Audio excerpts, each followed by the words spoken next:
드디어 고품격 투자클럽 소금쟁이 펀드 1호 모집이 시작됩니다. 아산 스파이스 최인근 소금쟁이 꿈이 모이는 곳 소금쟁이 모텔. 사시사철 가족과 연인의 휴양지, 여름에는 시원한 워터파크, 겨울에는 따뜻한 휴양온천. 충남 아산 지역의 명소 아산 스파비스. 건평 720평에 49개 객실을 보유한 소금쟁이 모텔. 소금쟁이 모텔은 스파비스까지 도보 5분 거리로 안정된 수입이 보장됩니다. 우리는 이것을 아산 소금 모텔이라 부릅니다. 시세의 30% 가격으로 인수, 2015년 5월을 겨냥합니다. 근저당권을 설정하고 여러분의 투자금을 연 10%의 고수익과 다양한 혜택으로 돌려드립니다. 3년 이내에도 언제든지 투자금을 회수하실 수 있습니다. 여러분을 아산 소금 모텔로 초대합니다. 소금쟁이는 아름다운 미래입니다.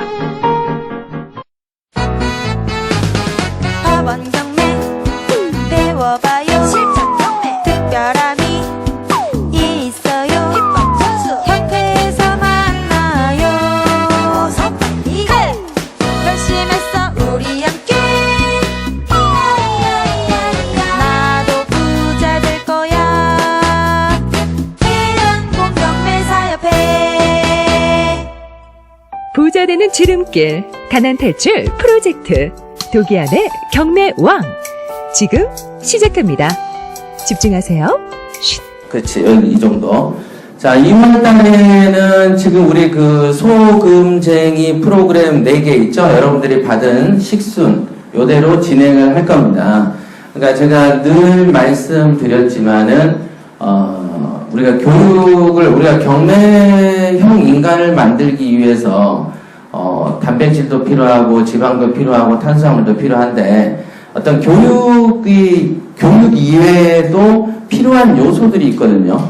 지금 그런 게 지금 우리 소금쟁이에서 그 어떤 부족한 어떤 뭐라고 해야 되나요? 미네랄 같은 걸 채울 수 있는 프로그램을 만들려고 제가 애를 많이 써요.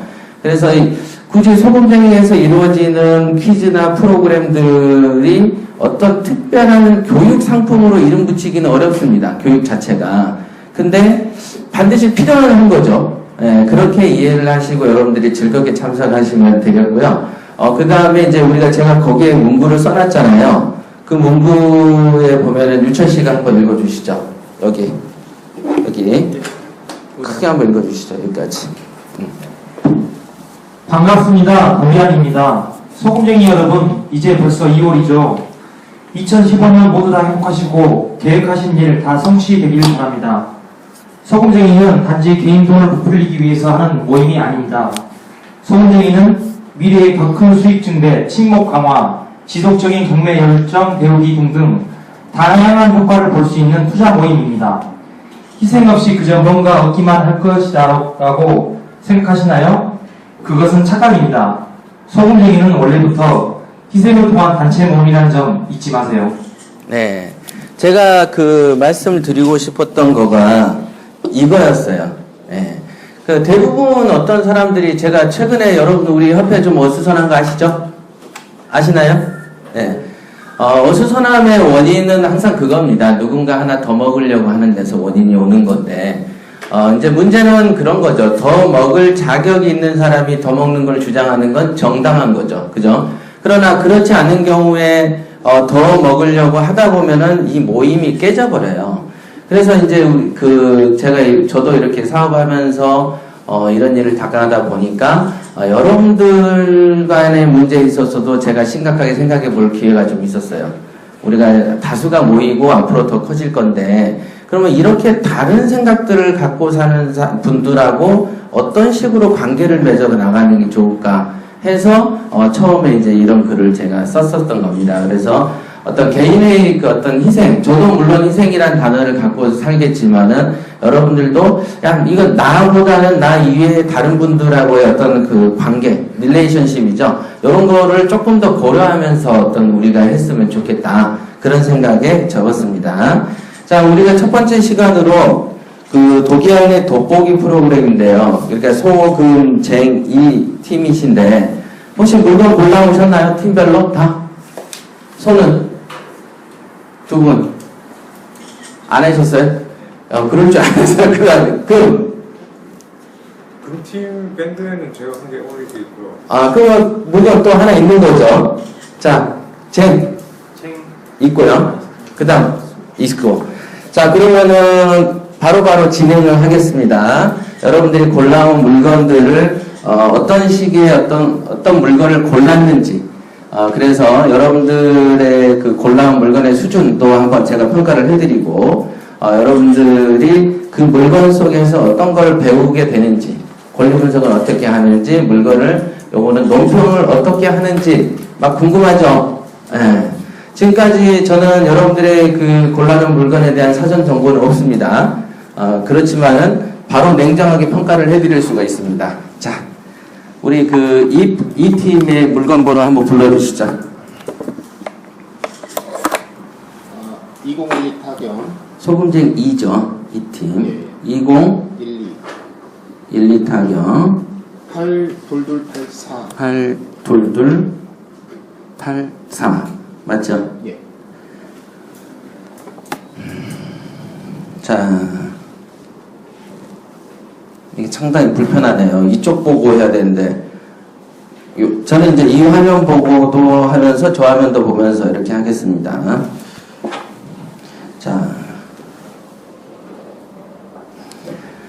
자, 우선은 제가 여러분들이 여기 모이면은 지금 PT분들도 많이 지금 속해 계시잖아요.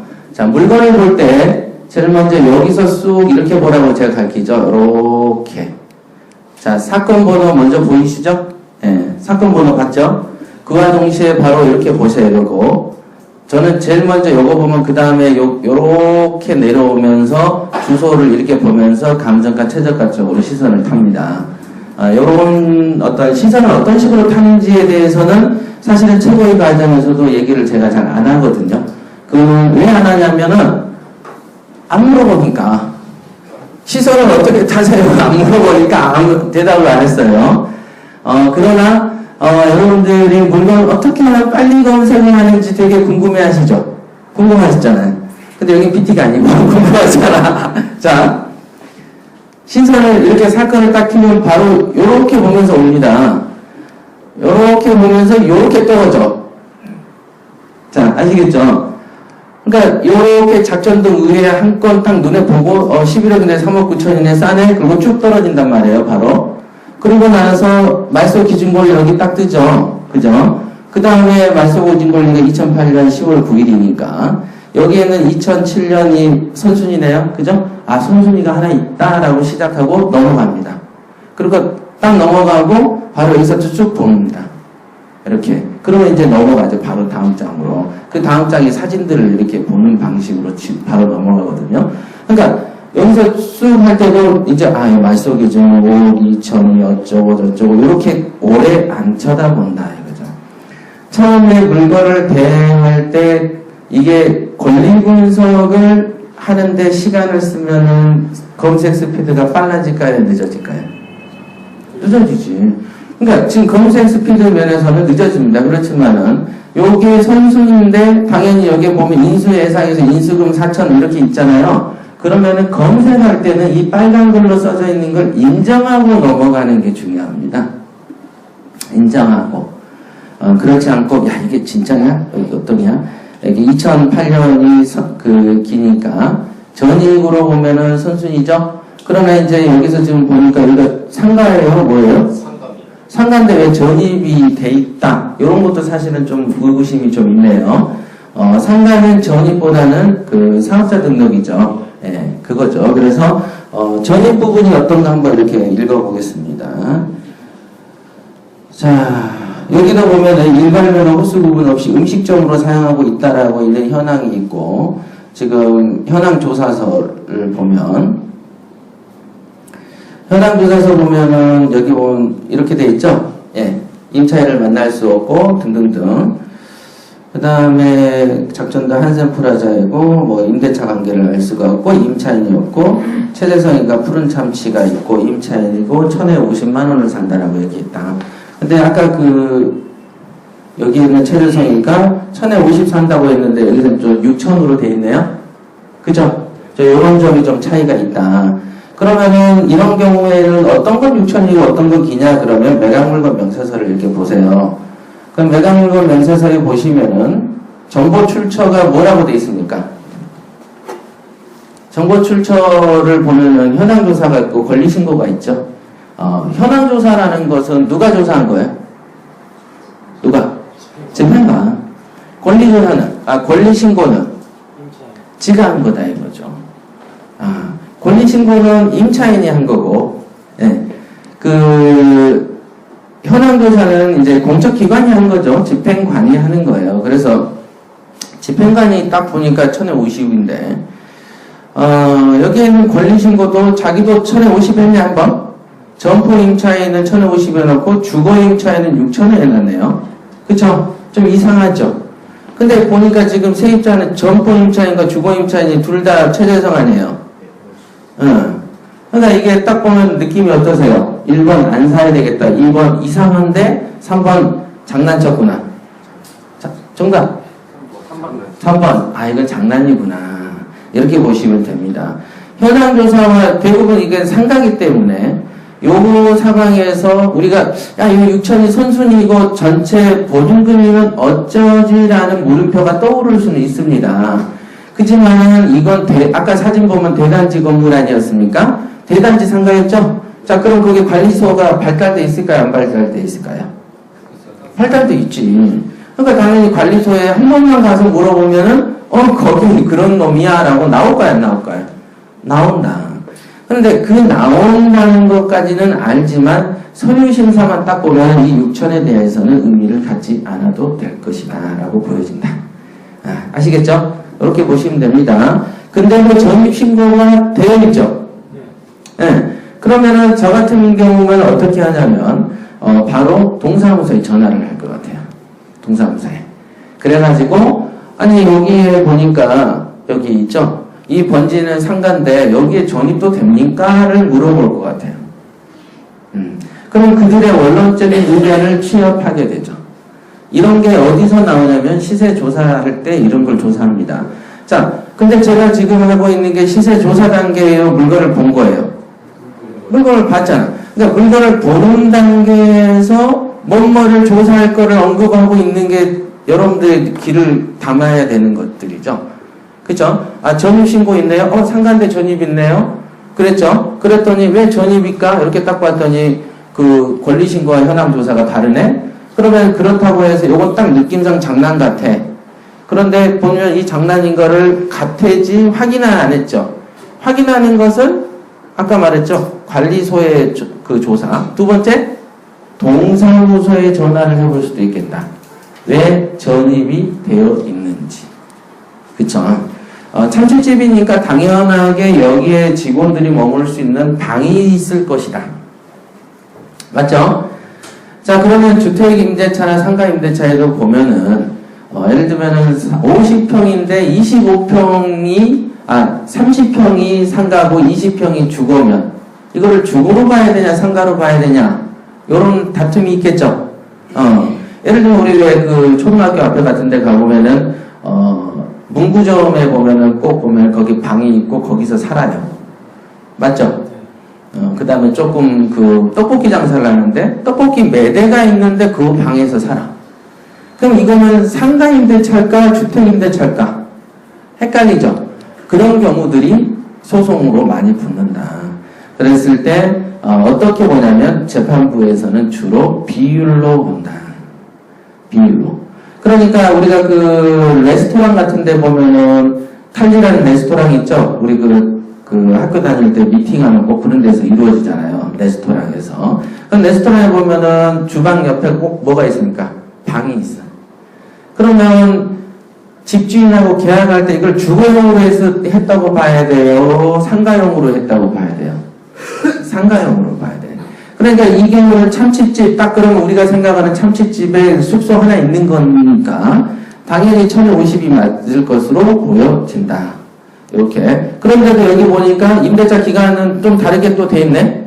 그쵸? 이 부분에 대해서는 지금 저도 이제 발견한 거예요. 자, 우선 원론으로 온 겁니다. 자, 원론에서 오다 보니까 임차인으로서는 상가로는 2010년부터 있었죠. 이건 지금 하나의 계약서가 존재한 거네요. 그죠? 현황조사와 권리신고가 동일한 걸로 봤을 때 집행관한테는 이 계약서를 제출한 거죠. 그래 놓고서 권리신고로 또 하나 한 게 2007년도부터 6천에 살았던 부분들에 대해서 계약서를 별도로 들고 있는 경우에 해당한다. 이게. 그러면은 이게 2007년에 썼는지 아니면 사후에 조작했는지도 궁금하지 않으세요? 그죠? 네. 우선은 이게 그 13평 정도고요. 아니구나. 건물이 몇 평이야 이게? 25, 50, 56평 정도 되네요. 꽤 커요. 엄청 커요. 그러니까 요거는 일단 요거는 110호 25제곱미터 중 25평 중에 일부 74제곱이면 얼마인가요? 상당히 큰 평수네? 그죠? 110호가 84제곱 아닙니까? 그런데 일부인 74제곱이 이 푸른 참치에 놓고서는 이 부분에 대해서 지금 주거용으로 전입이 돼 있는 거 아닙니까 지금? 한 20평, 21평. 그쵸. 그러니까 21평이 주거용인지 아니면은 마룻바닥 형태로 개조된 방인지 모르잖아 지금. 참치집으로 50평을 하는데 20평을 주거용으로 쓰는 놈이 어디 있어요? 여러분들이 참치집 사장이면 그렇게 하시겠습니까? 안 할 가능성이 있다. 자, 그러면 이쯤 되면은 자, 여러 가지 상황 쭉 봤을 때 여기 하나 있었죠? 일체로 음식점이라고 해놓고 이제 실제 사진 단계로 이제 들어가는 거죠. 지금 제가 지금까지 얘기했던 거는 첫 번째하고 매각물건 명세서랑 현황조사서를 읽으면서 나온 추리였죠? 그럼 이건 추리 단계가 맞는지는 이제 그 사진을 한번 보시죠. 자, 뭐 특별한 건 없어 보이네요. 특별한 건 없네요. 그죠? 간평서를 보고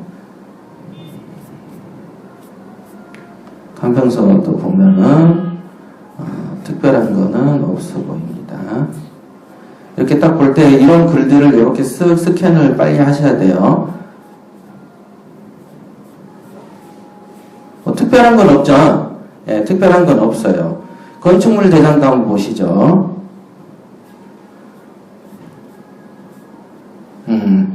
특별한 건 없어요. 그러니까 요거는 지금 보면은 주거용으로 신고한 부분이 여러분들에게 장애가 돼서 4천만 원을 인수하냐 안 하냐의 문제 때문에 떨어질 수도 있어 보이죠. 그죠? 권리상으로 보면은 4천 자체가 인수냐 아니냐가 지금 논점이 되는 건이죠. 이 건이. 자, 그렇다면은 이게 4천을 인수한다라고 치더라도 어떻습니까? 만약 인수했다 치시죠. 액면으로는 인수해도 괜찮을 것 같아 보여요. 자, 그러면은 조사를 임하는 거죠. 지금 이 정도 액면이면은 조사를 임하는 게 맞습니다. 그러나 조사는 전화로 해요, 현장에 가요? 전화로 한다 했잖아요.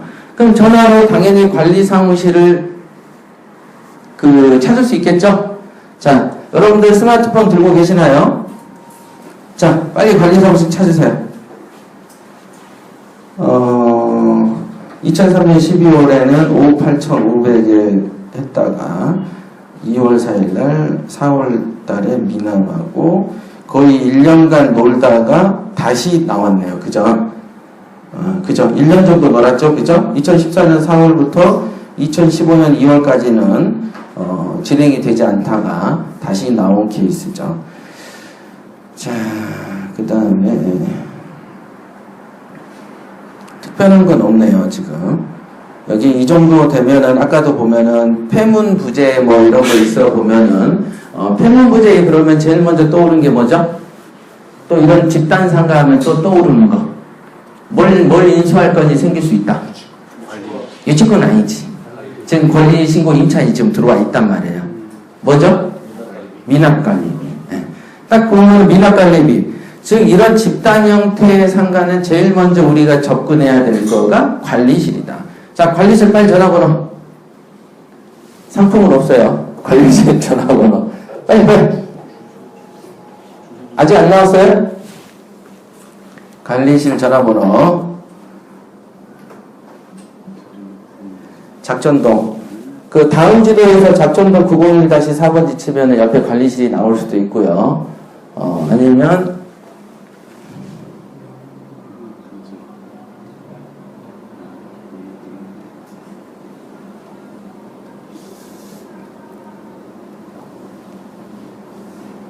느려. 왜 이렇게 느리냐?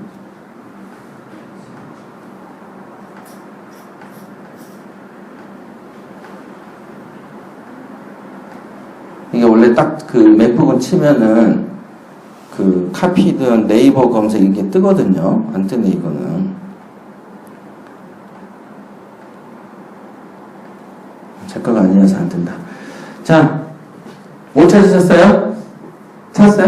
찾는 법을 보겠습니다. 다음 지도에 이걸 치세요. 네이버는 다음 지도에서 치시고, 그 옆에 보면 관련된 업체들 정보 나오죠? 거기에 관리실이 나올 수도 있고요.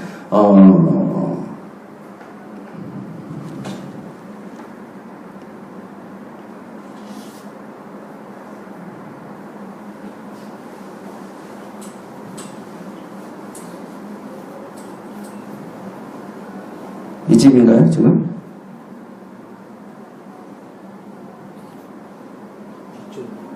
어디야? 지금 이 집이에요? 왼쪽에 있는. 이거? 왼쪽. 예. 요거. 네, 거기요. 이게 길가로 끝이어야 되는데, 됐다. 요거잖아요.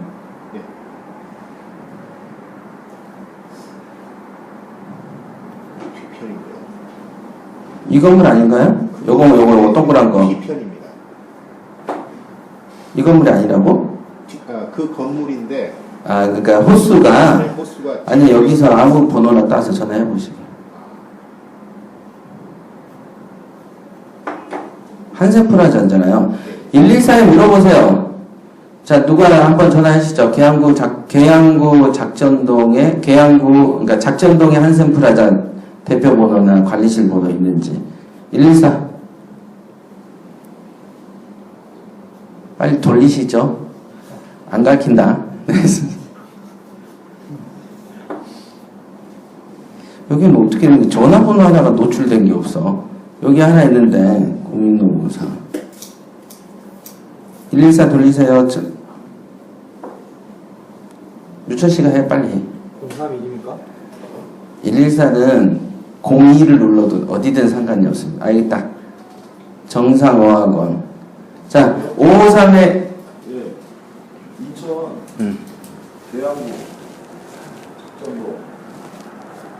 553에 2100. 관리사무소.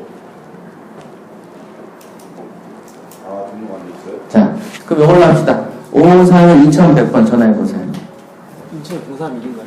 032. 032인가요? 031은 이제 경기도죠. 자.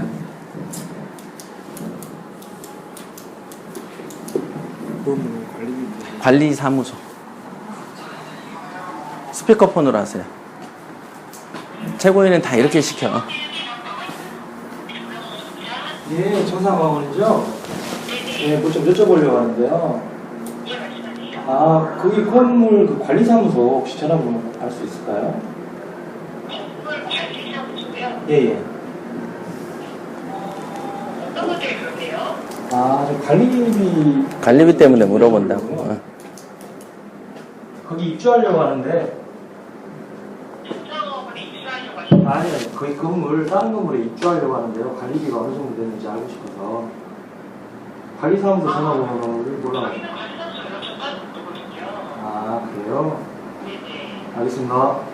네. 여기 위에 268에. 어디? 이걸로 저 전화해요. 관리사무소 전화번호를 하긴 모를 수는 있겠죠. 예. 근데 한센프라자를 알아내는 거 124로 다 해서 알아내는데, 그 다음에 이제 인터넷으로 지금 여러분들이 빨리 치는 연습을 하셔야 돼요. 인터넷으로 지금 그 관련된 기사 검사하면 페이지 나와, 관리소. 여보세요? 예. 뭐 좀 여쭤보겠습니다. 예. 저기. 네, 한번 쳐보세요. 건물 관리사무소 전화번호 혹시 알 수 있을까요? 아, 관리비 좀 여쭤보려고요. 거기 저기 임차 들어가려고 하는데 관리비가 어느 정도 되는지 알고 싶어서. 아, 그러세요? 네. 관리사무소가 공부를 안 하긴 하는데 번호는 알려드릴게요. 예, 한번 불러주실래요?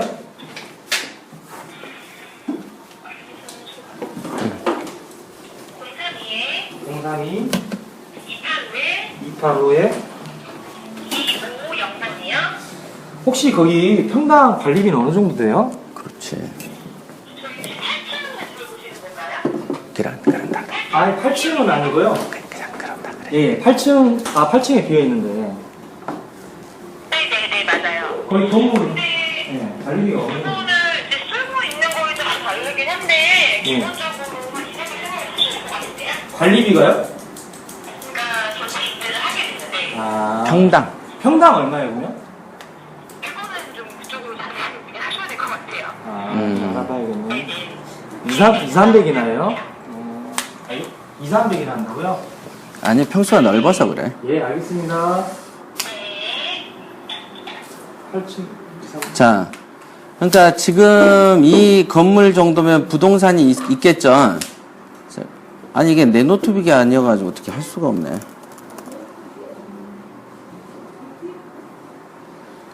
아까 작전동 몇 번지였죠? 9번입니다, G4.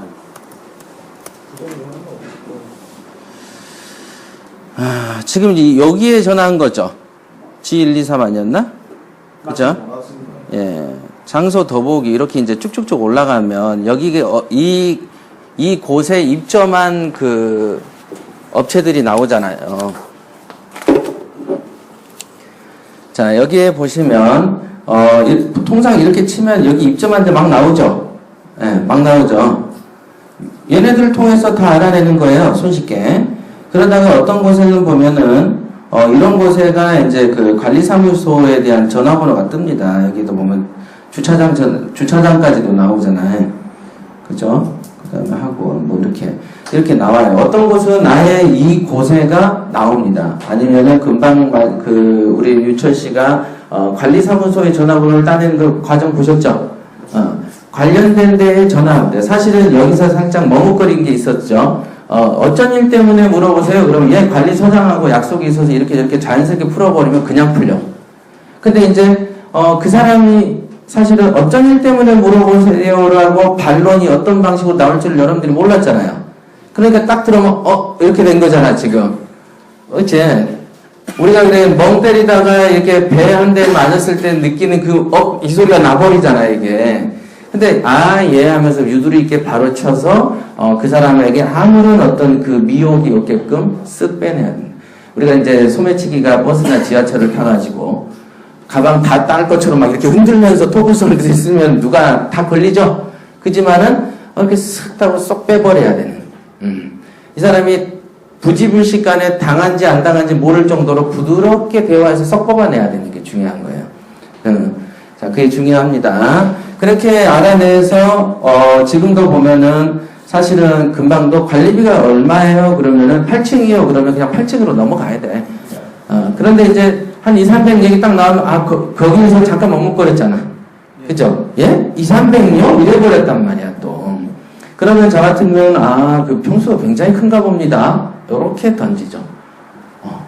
설마 평당 2,300이겠냐고. 그러니까 넓다라는 얘기니까, 예, 그렇군요. 그럼 조금 작은 평수 생각했었는데요? 하고 대충 이거는 이 사람한테 전화한 건 관리소의 전화번호를 알려고 전화한 거지. 부동산의 시세나 평당가가 궁금했던 건 아니었죠. 하지만 이왕 통화한 김에 물어본 거잖아. 그러니까 답이 안 나와도 상관없이 후퇴하는 거죠. 근데 후퇴할 때 매끄럽게 후퇴하는 게 좋겠죠. 그렇게 해서 전체지만 혹시 보면 다른 층에도 있는지도 모르네요. 저도 임차인 될 건데요. 이렇게 던질 수도 있다. 어떠세요? 그렇게 하면은 자연스럽겠죠.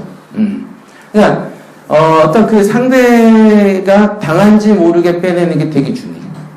이게 어쩌다가 이렇게 교육이 이렇게 되는지. 하여간 여러분들이 이제 이 소금쟁이 이 프로그램 속에서는 지금 이런 물건 가지고 공부하다 보면 많이 아시게 되는 거예요. 우리 모임이 4시, 5시 이 정도면요. 전화 테스트 수도 없이 할 수 있는 시간대거든요. 일단은 여기를 보면은 입지상 뭐 특별히 나쁜 건 아니죠. 부평IC 있고. 그 다음에 항상 이렇게 그 수도권을요 찾을 때, 경기도는 몰라도 이렇게 보면은 지하철들이 꼭 있어요. 그죠? 여기 보면 이망역도 있고. 이렇게 하는 연습도 해보셔야 돼. 2km면은 사실은 지하철 한 정거장입니다. 그죠? 지하철 한 정거장이고 직선도로 보면 버스 이제 세 정거장 정도면 간다. 그러니까 이거는 지하철하고 가깝다라고 보시는 게 맞죠. 그죠? 그러니까 위치 면에서는 나쁘진 않다. 이렇게 보시고, 그 다음에 인근에 이렇게 보면 아파트 단지들 속에 있는 그 모퉁이 상가이기 때문에, 공실률이 얼마나 있을까? 이것도 우리 관심 사항이 되겠습니다. 일단은 이 권리 분석에서 이 부분에 있어서 전입이 돼 있다라는 것은 동사무소에서 전입을 시켜준 거예요. 그러니까 딱 보면은 가짜 같죠? 가짜 같아요. 20평이 이렇게 방으로 있을까? 의구심은 갖고 누구한테? 관리소를 조진다 했죠. 아까 관리소하고 동사무소도 인터뷰가 필요하다. 이렇게 말씀드렸습니다. 그 다음에 또 한 군데 어디를 전화하는 게 좋을까요? 어디죠? 은행. 근저당권자인 은행이 주거용으로 개조하는지 안 하는지에 대해서 정보를 알 확률도 있고 안 할 확률도 있지만 직접적인 이해관계이잖아요. 그러니까 당연히 여기도 전화를 한다. 그러니까 지금 전입과 관련한, 지금 이게 지금 권리상 어려운 거 아닙니까? 그죠? 전입과 관련해서 이 부분에 대해서 지금 전화를 할 곳이 지금 세 군데였어요. 그죠? 하나는 관리소, 하나는 동사무소, 하나는 은행. 그죠? 하나의 사실을 알기 위해서 세 군데를 전화한 거죠. 그 다음에 관리소에서 거기가 정답이 나올 확률이 농후하겠죠. 그걸 맨날 관리하는데 거기가 주거용으로 살림을 하고 있는지 모르는지를 안 하는지를 모를 리가 있습니까? 더더군다나 20평으로 신고를 해놨죠. 그러니까 20평 정도만 생각해 보십시오. 방이 3개도 나와요. 그러면 20평 정도면은 한 10대 명이 합숙할 수도 있는 공간이에요. 그러니까 그런지 만지는 그 관리소에서 정답이 바로 나올 확률이 농후하다. 그러니까 전화번호만 하나 땄죠? 아까 이제 전화 땄죠? 유철씨가 땄어요. 자, 전화번호를 따는데 걸리는데 시간은 몇 분 안 걸렸죠? 전화 2통화해서 따내버렸어. 그쵸? 사실은 제가 봐서는 첫 번째도 알고 있는데 이놈이란다. 이 여자가 살짝 피하는 느낌이 왔었어요. 괜히 책임지지 못한 상황을 피하기 위한 느낌을 받았어요. 그러니까 처음에 부드럽게 쳤으면 좀 더 낫지 않았을까? 이런 거. 어차피 유천 씨는 이제 투자 많이 해봤잖아. 그죠? 자, 이 물건이 지금 이걸 고르신 이유는 뭔가요? 우선 이주대로 보증금이 있다는 부분이 다른 어떤 이 물건을 이제 보고 있는 사람들한테 조금 이제 작용이 있을 것 같고요. 그다음에 이제 빨간 글씨도 이게 항고 사건이라고 이렇게 표시가 돼 있었어요. 그래서 그 부분을 봤는데 그 부분에서는 이제 앞에 있는 그 최고가 매수인 조정수 씨가 네. 요 물건에 대해서 이제 그 취소를 아마 신청했던 것 같아요. 네. 요 뭡니까 이 건물주인 유동화이사 측에서 그걸 이제 항고를 해가지고 기각시켜서 결국은 미납했고 네. 이런 어떤 미납된 어떤 내용이 저 사람은 저 가격에 비싸다고 생각한 것이 아니라면 무슨 어떤 하자가 있다고 판단했길래 저 금액을 이제 던져버렸을까 한 5천만 원 가까이 있는데 그 생각을 좀 해봤었습니다. 네. 그 부분은 권리 때문은 아닐 것 같고 어떤 시세나 어떤 이용 면에서일 수도 있습니다. 그러니까 대부분 그 우리가 입찰을 그 경매 공부를 하시는 분들이 왜 저 사람은 사놓고 토했죠를 항상 궁금해요. 그렇잖아요. 그런 건 신경 꺼요. 남이 그러든지 말든지 전혀 관계가 없어. 그러니까 우리 생각에는 저 사람이 토해놓은 거 내가 샀다가 얹히는 거 아니야 라는 생각을 한단 말이에요. 그런 그 말의 전제는 뭐냐면 다른 나 이외의 전 단계 사람이 똑똑할 거라는 전제죠. 그 사람은 합리적 판단을 했을 거라는 전제를 깔고 생각하니까 이상하다라고 되는 거지만 이 세상은 안 그래요.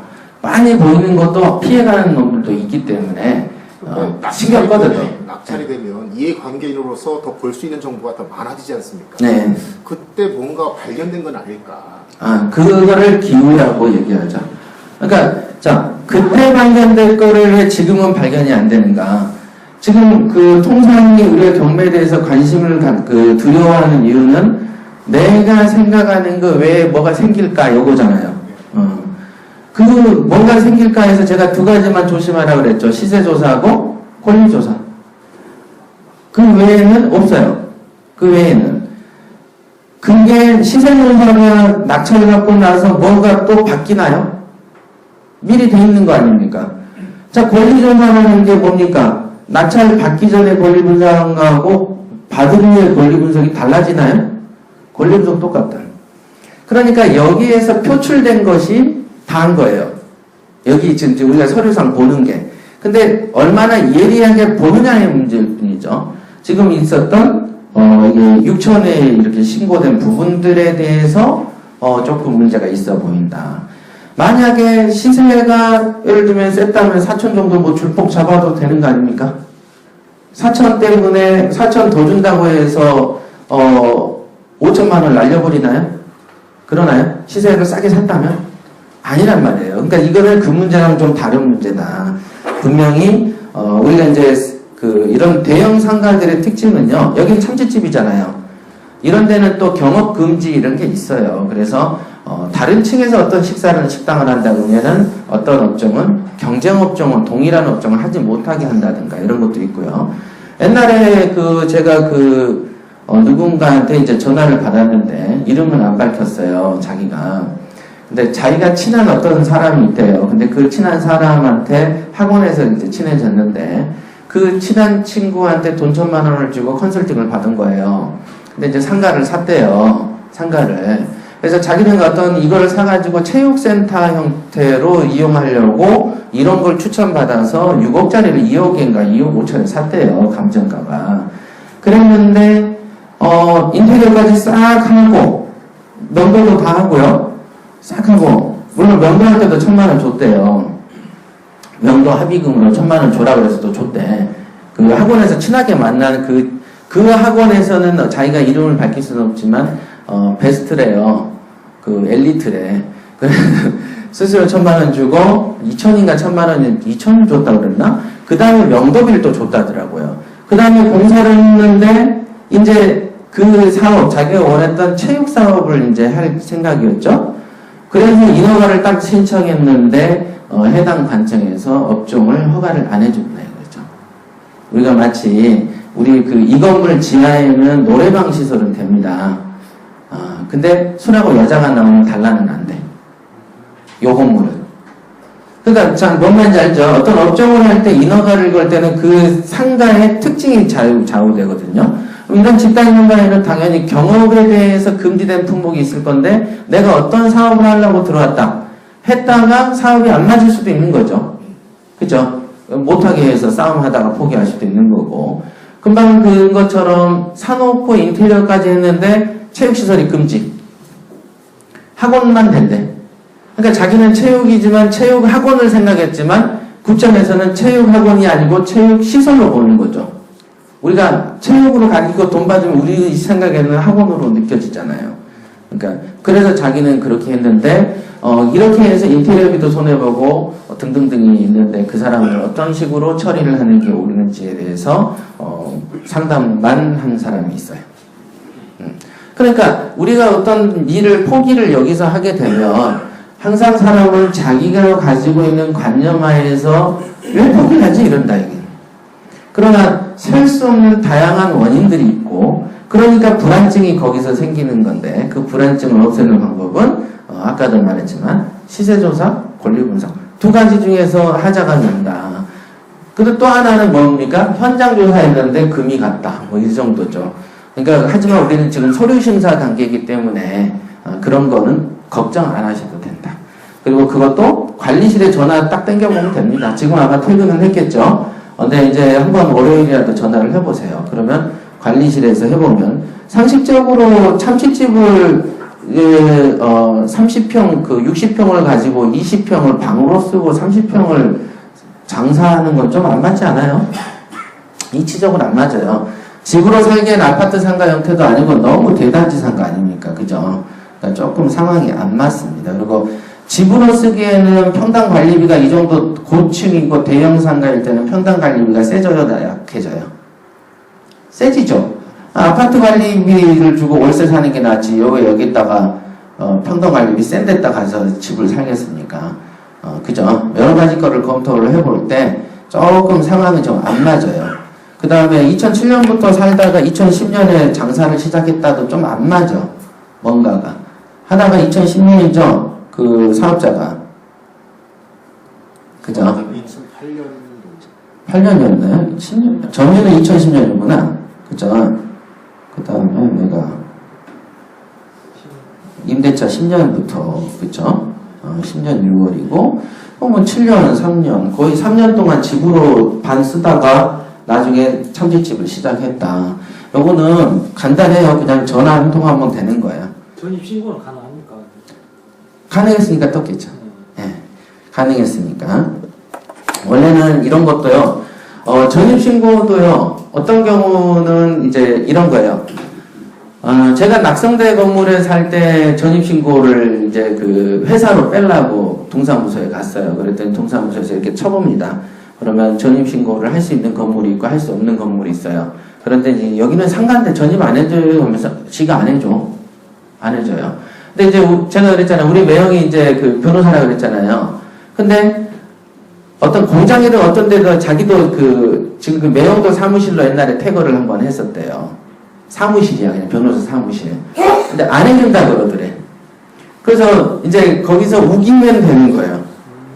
싸우는 거죠. 왜 안 해주냐고 여기서 내가 와서 사는데, 그래서 이제 실사를 나왔대. 그래서 침낭하고 이렇게 그 먹거리 10kg 몇 개. 그러니까 먹고 산다 이거야, 여기서.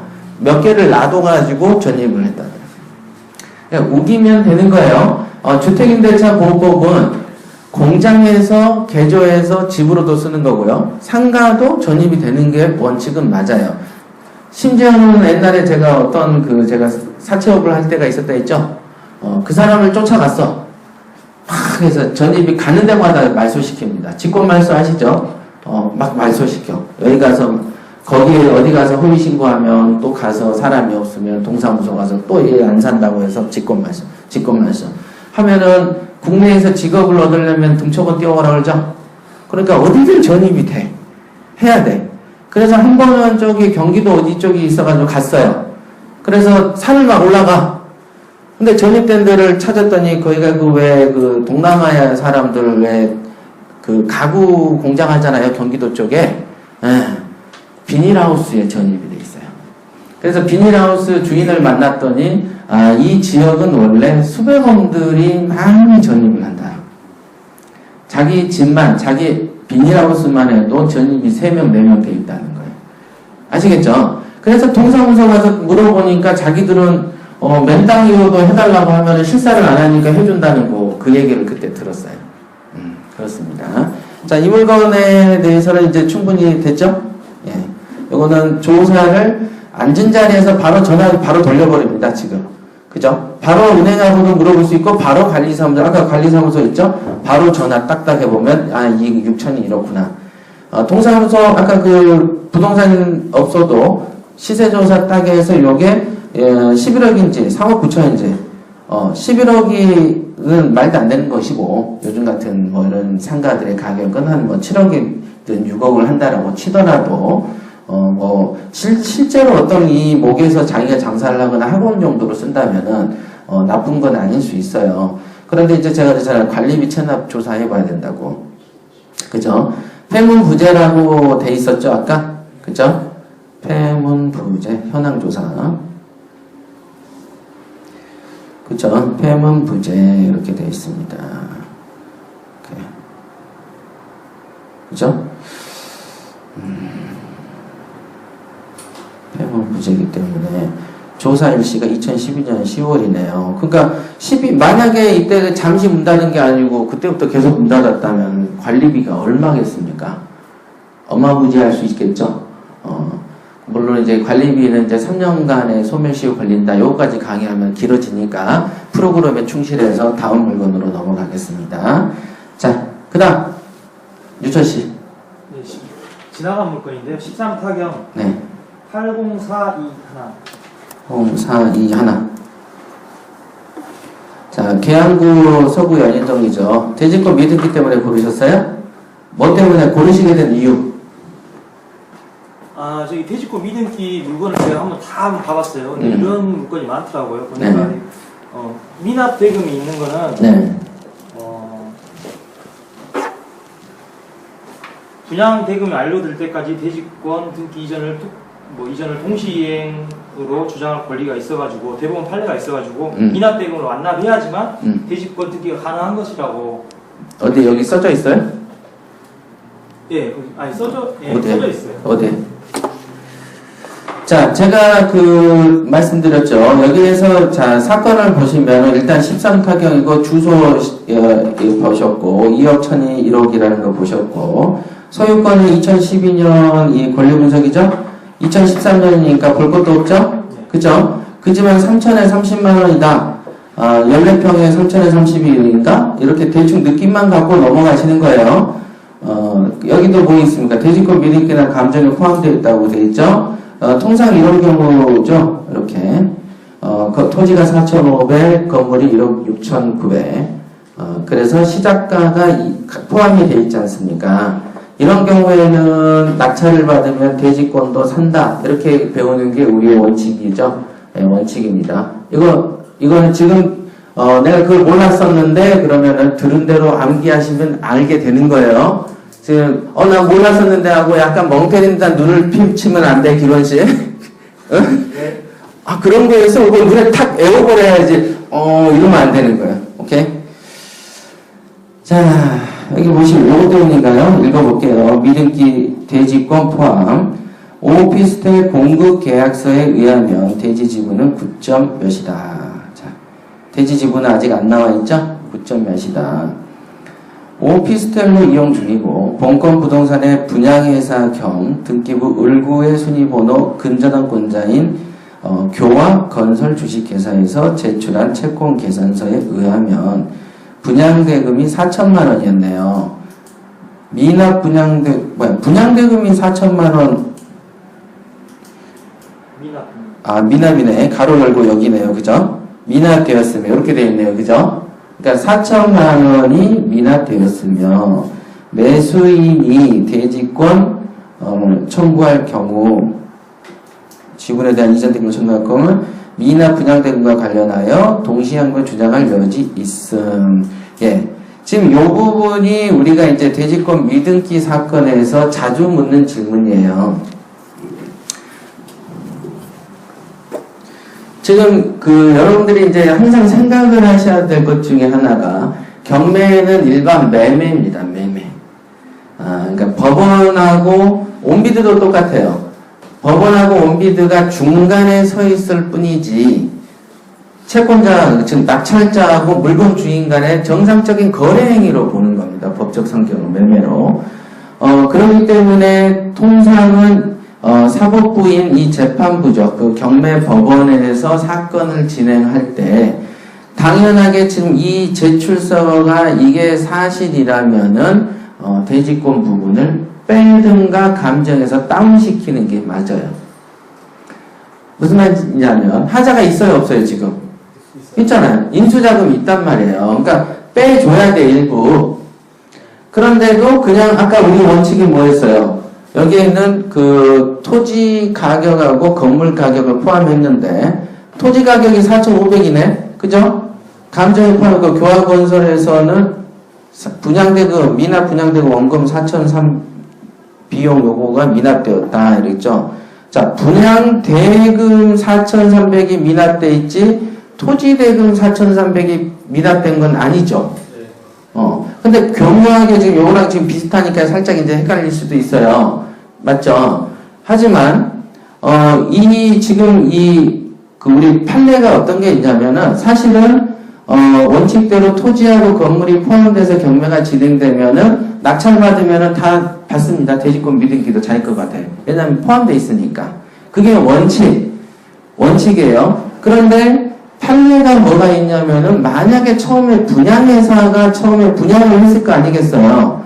그런데 그 분양회사가 못 받은 돈이 있을 수 있을 거 아니겠어요. 못 받은 돈이 있는데 소유권이 넘어가 있어.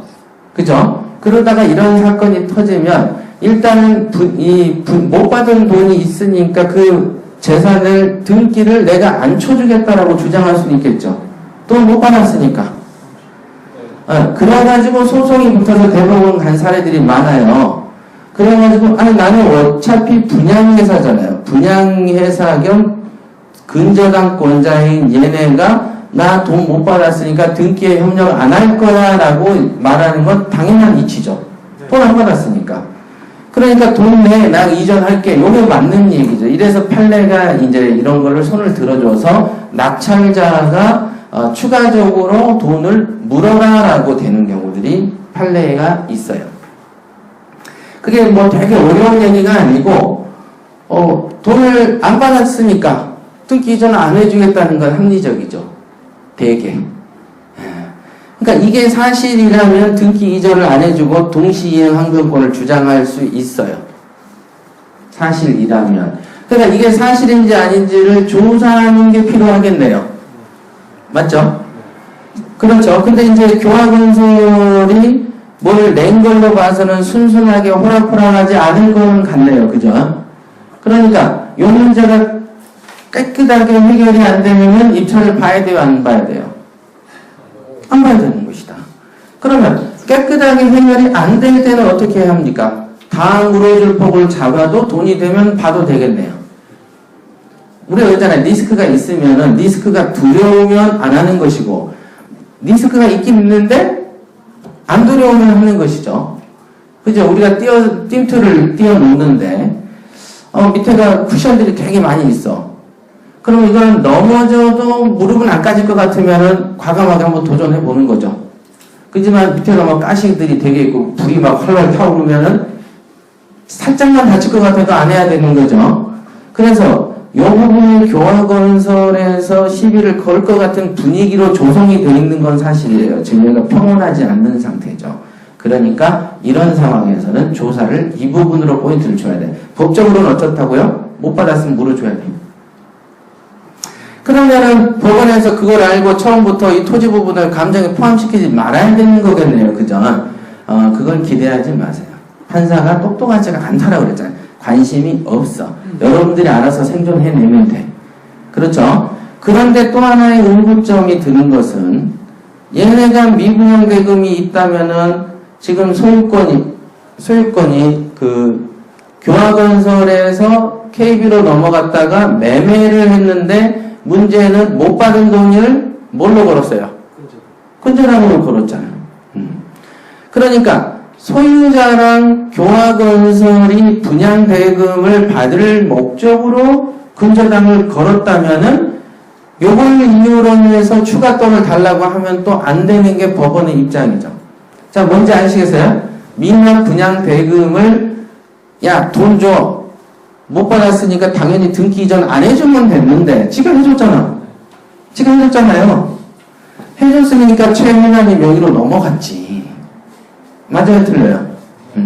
그러니까 현금을 하는 조건으로 못 받은 미수금을 근저당으로 설정한 거니까 요걸 원인으로 동시에 항변권을 주장하는 거는 두 개의 권리가를 지 맘대로 쓰는 거죠. 지금 이미 교화건설의 근저당이라는 거를 설정한 자체가 그 분양대금 쪽으로 돈을 받은 어떤 청구권을 포기한 거지, 이거는. 자, 뭔 뜻인지 아시겠어요?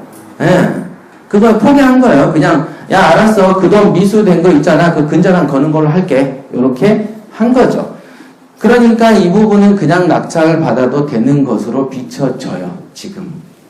요거는 가능성이 있다라고 하는 것 누가 쓰는 거죠? 법원에서 쓰는 거다. 집행관이 그런 판례가 있으니까. 자, 보시죠. 현황조사서 한번 보시죠. 항상 제가 지금 보면은 첫 화면에서 대충 추리 딱 하고 그 다음 안에 보죠. 그죠? 자, 전입세들과 임차인이 정리하는 걸로 보여지고 특별한 건 없어요. 예당물건검사소리는 비고란에 써놨네요. 그죠? 아까 이게 비고란에 있는 거죠. 주장할 여지 있다라고 했지만은 얘는 근저당권을 지금 이미 주장을 했기 때문에 사실은 포기하는 게 맞아요. 하지만은 분명히 제가 옛날에 미등기 사건을 낙찰을 받았을 때요. 저는 대지권이 포함된 금액에서 받았는데 토지 소유자가 저한테 했던 말이 토지 금액을 사고 가져가라 주고 그거 가지고 1심 소송을 해서 승소해서 대지권을 받아온 적이 있어요. 그러니까 이 경우도 그럴 가능성이 지금 있어 보여. 어긋장로 가능성이 있거든. 등기 이전에 협력 안 할 가능성이 있어요. 그러면 소송을 통해서 받아오게 될 가능성도 농후해 보이는 사건이죠. 이거는 그러면은 대지권이 미등기인 상태인 것이지 대지권에 별도의 가압류가 있는 건가요? 없는 건가요? 없잖아. 그러니까 이걸 사가지고 내 명의로 대지권이 아직 안 넘어왔을 뿐이지만 가압류나 가처분도 없잖아요. 토지든 뭐에. 그러니까 여러분들이 이걸 사가지고 살거나 세 주는 데는 문제가 있을까 없을까? 없지. 세입자도 그냥 들어오지. 그러니까 이 건은 이제 소송까지를 갈 거를 대비하면서 조사를 하셔야 된다. 그러면 조사를 어떻게 합니까? 얘한테 전화해야지. 항상 얘한테도 전화하고 얘한테도 전화한다. 그쵸? 얘한테 전화를 해서 예를 들면 이제 전화 통화가 어떻게 흘러갔냐에 따라서는 방문해서 상담을 받기도 하겠죠. 그죠? 그때 아마 통화를 하면서 수많은 내용들이 나올 거예요. 얘네 입장들이 표명될 거고. 자, 그거는 조사의 단계죠. 그러니까 요거 아까 그 밑에 있는 그 줄만 읽고서 안 해야지라고 포기하면 돼요, 안 돼? 안 된다고. 해봐야 되는 거죠. 그래서 지금도 보면은 물건 검색과 어떤 조사 능력하고의 관련성에 대해서 지금 여경호가 지금 박경호가 이 사람은 대지권 미등기를 내가 꼭 받아와야지라는 상황에 처하다 보니까 약간의 트러블이 생길 것 같으니까 포기해버리는 케이스죠. 소송비를 하게 되면은 소송비는 변호사 사면 300, 400이면 드리면 되죠. 그런데 저기서 1억 2천을 쓸 때 보증금이 얼마 들어간 거예요? 1,000만 원. 그죠? 1,000만 원을 날려버린 거에서 포기를 해버린 케이스죠. 그죠? 납부했는데. 납부했네? 네. 끝났네? 네, 끝나면 나는 이걸 물어보니까 포기한지 알까? 이건 납부한 사건이네요. 그러니까 지금 이 건에 있어서는 이 사람이 지금 단독 경찰이에요? 봐봐. 이 사람은 분명히 조사를 했을 거예요. 근데 이제 시세가 얼마인지는 모르죠. 그쵸? 1억 2천. 시세가 얼마인지 한번 알아봅시다. 자, 전화. 서구 연희동 빨리 다음 쳐봐. 아니, 이 양반들이 많이 알려주는데 빨리빨리 안 해. 자, 번지 치세요. 서구 연희동 799에 21.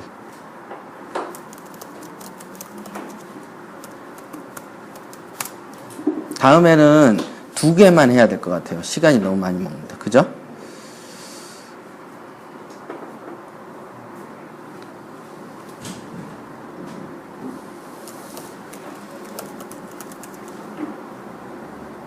자, 금수강산 공인으로 전화해 보십시다.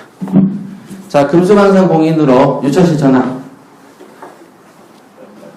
앞에서 걸린 게 잘못이야. 032-567에 0011. 자, 전화하셔가지고, 평수, 잠깐만요. 이 몇 평이죠? 14평. 14평? 14평이고, 15층이죠.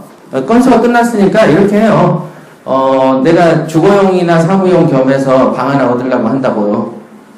그래서, 아니면은 사버릴 생각이 있는데, 현금 1억 들었는데, 금매물 나온 거 있느냐, 이렇게. 자, 전화.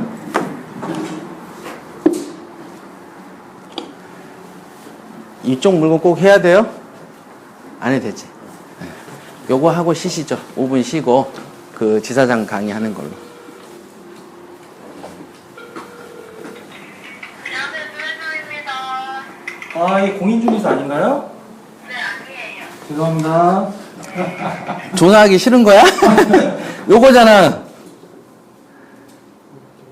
아니, 맞게 넣었는데요? 맞아요? 네. 청라공인 네. 032-583-1번. 032-583에 1번.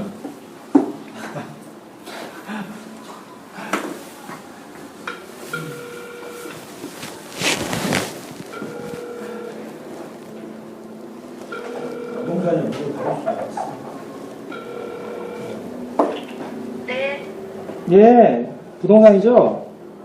아닌데요. 아, 예, 죄송합니다. 뭐요? 이 동네 왜 이래? 아, 맞게 눌렀습니다. 확실해요? 네, 맞게 눌렀어요. 청라 뜰공인. 혹시 계속 032를 누르고 있는 거 아니야? 공사비. 공유 중개자에는 문 닫는 데가 이렇게 많어. 그러니까. 인간세가 많다. 그게 바로 앞인데, 그죠? 네, 핸드폰입니다. 아, 예, 사모님 안녕하세요. 예, 아, 오피스텔 좀 알아보고 있는데요. 네. 아, 제가 지금 여기 지역에 광주에 있어가지고 그쪽으로 좀 가려고 하는데, 인천 쪽으로. 그냥 물어봐, 홍익파크. 거기 보니까 연희동에 14평짜리 필라, 아니, 오피스텔 있더라고요. 우리 청만이고요. 예, 예, 예. 그거를 좀, 제가 사무실도 쓰고 이렇게 하려고 하는데, 예, 예. 얼마 정도면 소유하고 있어요. 지금 제가 갖고 있는 한 1억 정도 있어요. 아, 그래가지고 그럼 이러면 대출이 되면은 화물실로? 사버릴 생각도 있거든요. 이 핸드폰이 지금 들렸다 안 들렸다 다시 말씀해 주세요. 아, 제 핸드폰이 좀 안 좋아가지고. 아니, 가지고 있는 돈 1억 정도 있는데요. 네네. 이거를 가격이 맞으면 사버릴 생각도 있어요. 자꾸 핸드폰이 중간에 끊기네요. 그러면 이거 이사 날짜는 언제예요? 이사 날짜는 아직 안 정했고요. 지금 알아보고 있어요. 예, 예. 뭐, 좀 기간을 두고 알아보고 있기 때문에. 그럼 전 1억짜리로 전세요? 예, 전세나 아니면 매매가 있는 거. 매매나 전세? 네. 뭐 평수는요? 14평이요. 14평? 예. 예, 그래요. 그러면은 지금 광주시면은 뭐 오시면 언제 오시는 거예요? 힘들지 않겠네요? 예, 아니, 그래서 여러 군데 알아보고 있는데, 그쪽은 어느 정도예요? 14평짜리가? 14평이라는 거 지금 오피스텔마다 틀리는데 이제 조금 이제 거의 이제 뭐한 8평? 전용 한 8평? 9평? 요 정도인데 예. 그거 지금 나갔는지도 좀 확인을 해봐야 되고 그 오피는 지금 담당하시는 분이 지금 상담 빨리 끊어, 중이에요. 빨리 끊어. 전화 다시 한번 드리라고 할게요. 예, 예, 알겠습니다. 네. 자, 그렇게 물어보면 안 돼. 자, 누가 해볼까? 우리 맹석 씨 해봅시다. 자, 032. 아니, 해봐. 괜찮아. 제가 못하겠습니다. 제가 아직 아니, 왜 이래? 제가 해볼게, 제가. 홍익을 물어보라 그랬잖아, 홍익. 전화기 하나 주시죠. 전 녹음 중이니까. 어디죠? 청라지성? 아까 전용이 14평 아니었어요? 예, 14평. 지금 아까 부동산은 이제 14평형으로 지금 얘기하고 있는 것 같아서. 네, 지성부동산입니다. 네. 전화오면 이제, 여보세요. 이러면서 피해. 자, 보셨죠? 이 물건이 이렇게 조사를 하니까 어느 정도 답이 나오죠? 자, 이렇게 하는 거야, 시세조사는. 근데 문제는 이 과정에 지금 한 5분 이상 통화했죠? 한 몇 분 통화했는지 한번 보세요. 나온 것 같은데. 예? 더 했어요. 더 했어요?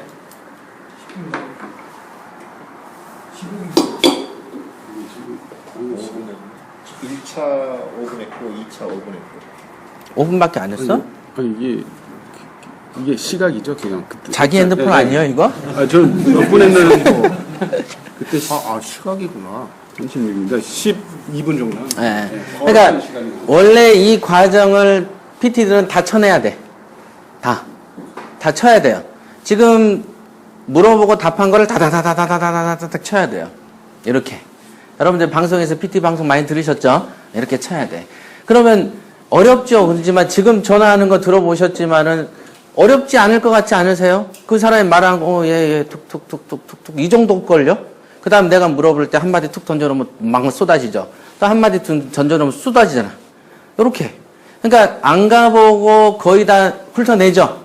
막 이 얘기했다, 저 얘기했다, 막 이 얘기했다, 저 얘기했다. 막 이렇게 직접 살 것처럼 하고, 시나리오를 왜 써야 되는지 알겠죠? 상주를 누가 할 거냐 물어보잖아. 그럼 누구누구 할 거다. 내가 할 수도 있고, 안 할 수도 있고. 꼭 어떻게 한다라고 의무가 부여된 건 아니니까 할 수도 있고, 안 할 수도 있다. 근데 그거를 자연스럽게 얘기하다 보니까 상대가 믿는 것이죠.